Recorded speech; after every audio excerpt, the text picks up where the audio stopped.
Have the one and only Mary Mwangi. She's the founder and CEO of 6 Hills. You guys were talking all things customers, the creative process, and the challenges of being an entrepreneur. Karibu sana, Mary, once again. Thank you. Mary, for folks who don't know you, just tell us what 6 Hills is all about. This amazing word, 6 Hills. I like it. Yeah. Funny story, 6 Hills is actually my name. My initials are Triple M. So if you join all the M's together, they form 6 Hills. Wow. You're super creative. Very nice. Thank you. Yeah, so what's that about? So we mainly deal with leather products. Yeah. And we also recently started making furniture and interior decor. Good stuff. So how's the process?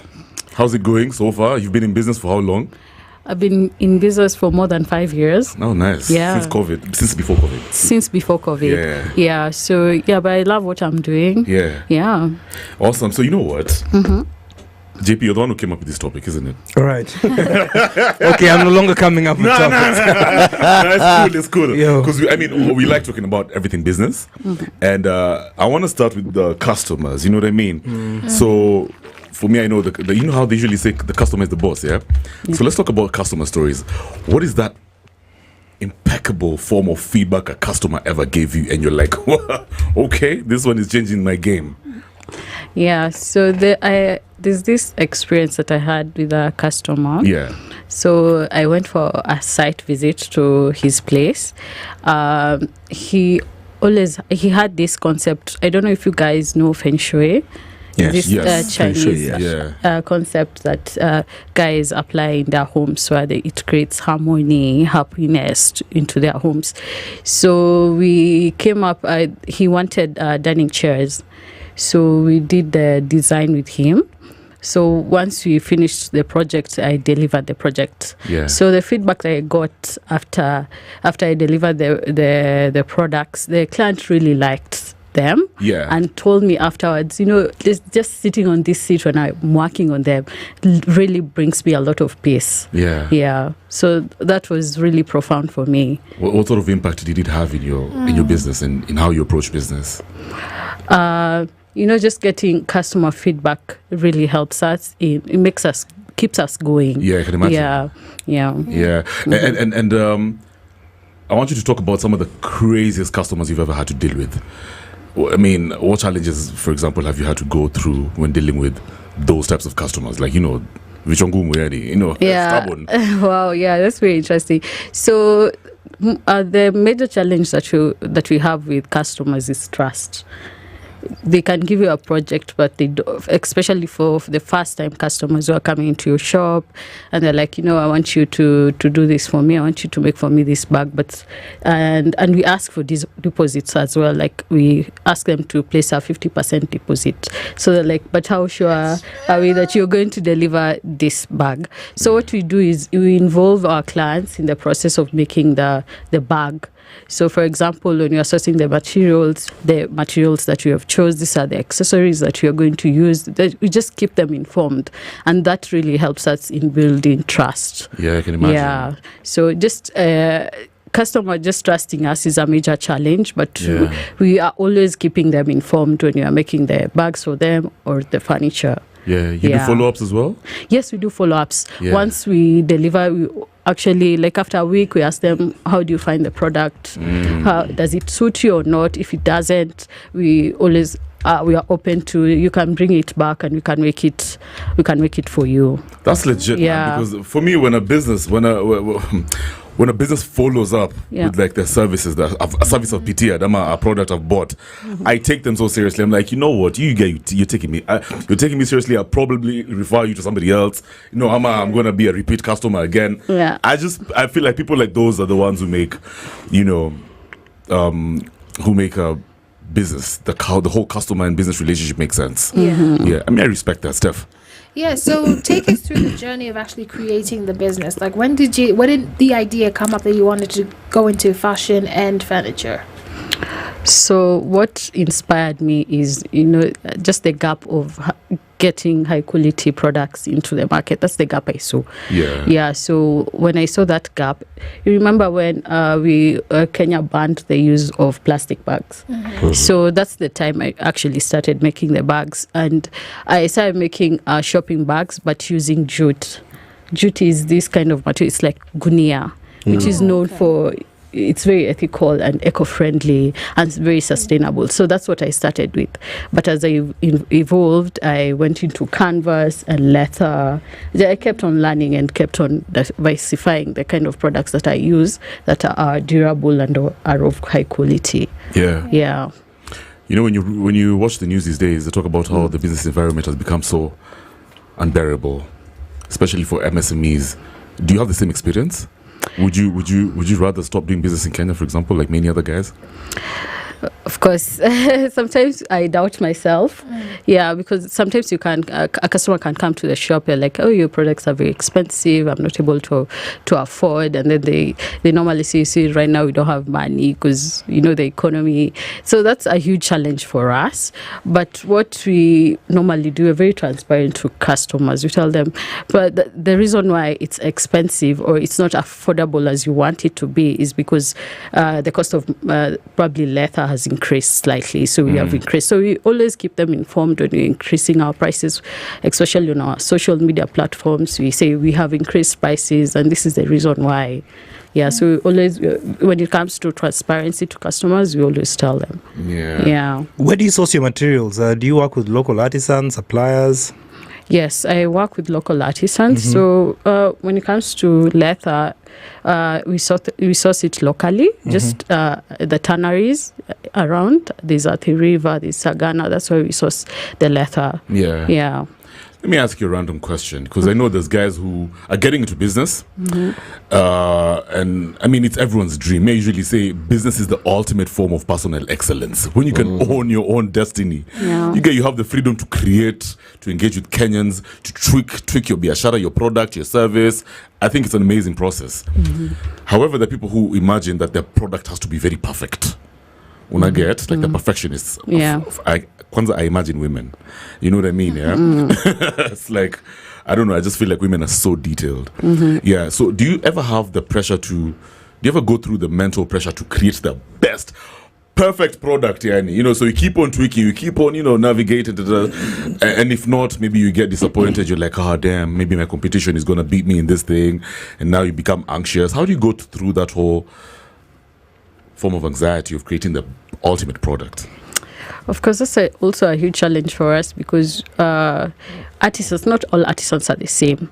So when we are choosing the artisans that we work with them, we make sure our values are aligned.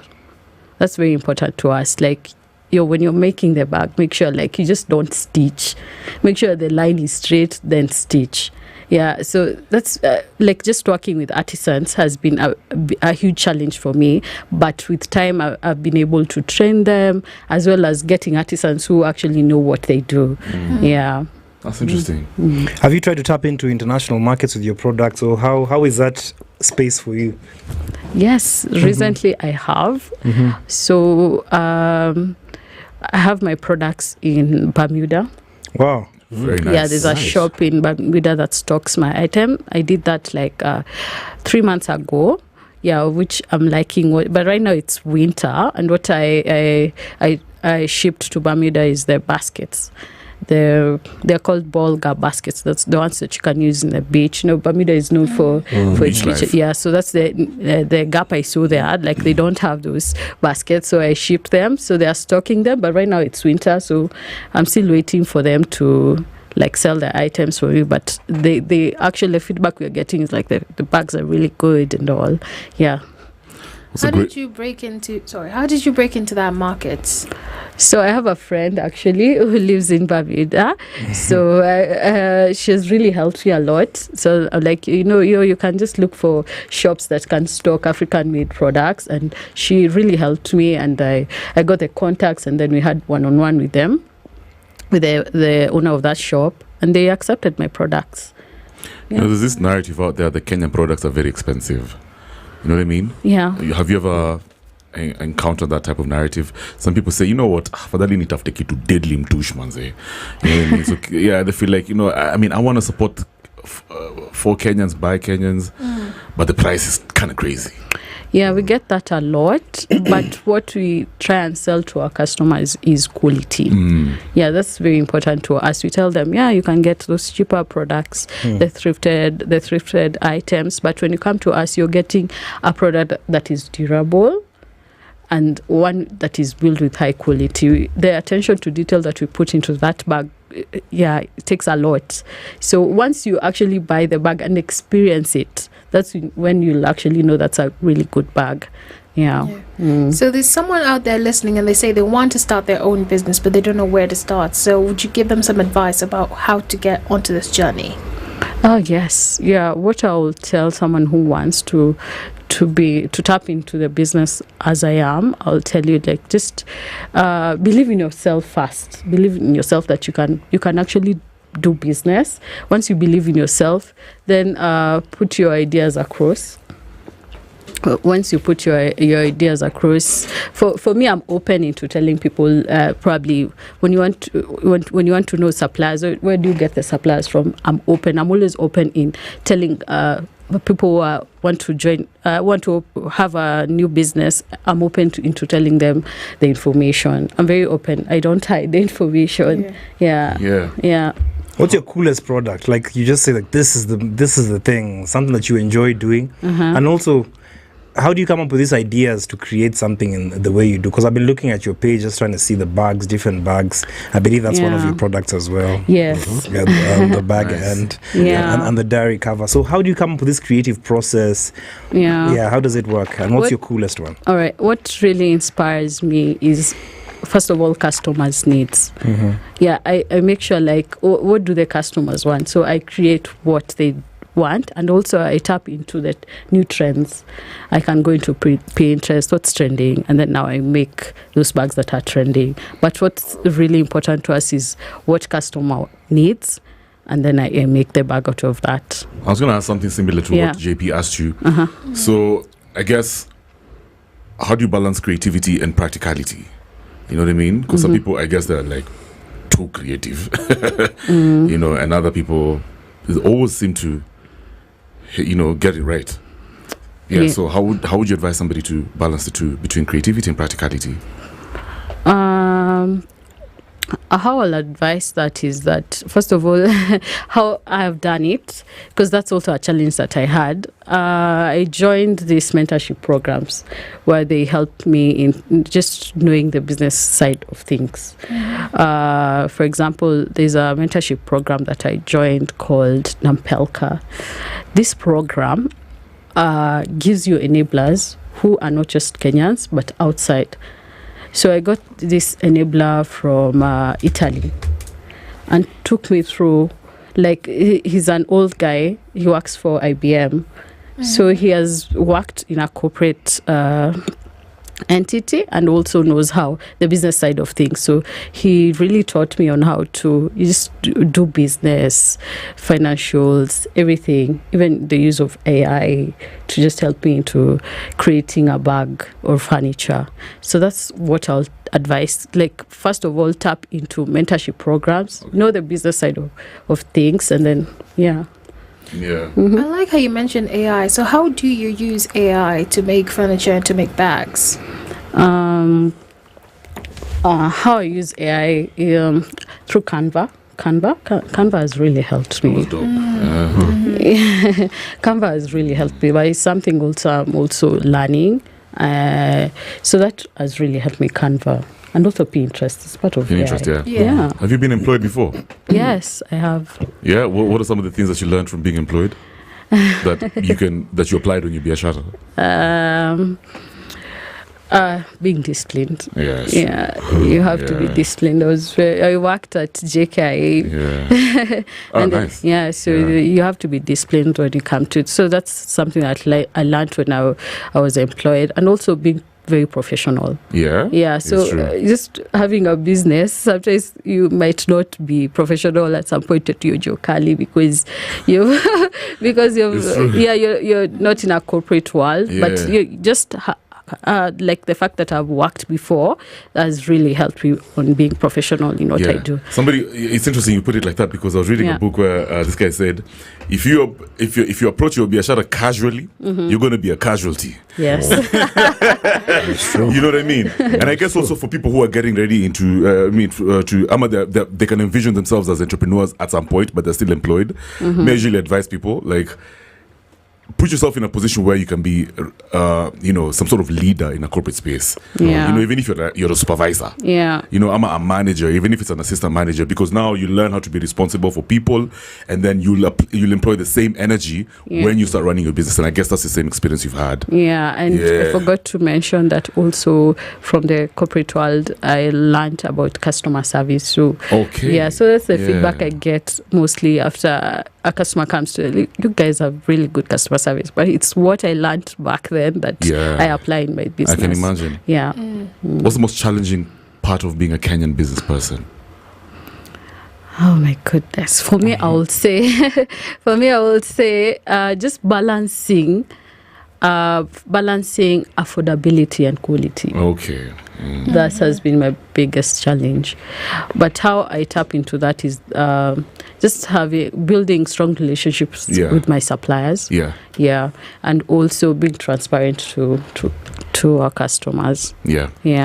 All right. So as we wrap up this conversation, somebody could be so interested to share your story, partner with you in some way. How would they reach out to you? On our socials, you're on Instagram. So for the bags, it's at 6hills_. At 6_hills. And for the furniture is 6.interiors. Golden rule of being a successful Kenyan entrepreneur. Yeah. What's the golden rule? Give something. Give it to people. Yes. All right. Be consistent. Be very consistent. That's brilliant. Yeah. Brilliant. Always works. Yeah. So, sir, thanks for coming through. You're welcome. It's been a good one. Mary Mwangi, she's the founder and CEO of 6 Hills, and I hope you've learned a thing or two. It's all about customer stories, the creative process, and the challenges of being an entrepreneur. Asante sana. Thank you. All right. More of the classics and the hits you love. 94.4 Spice FM.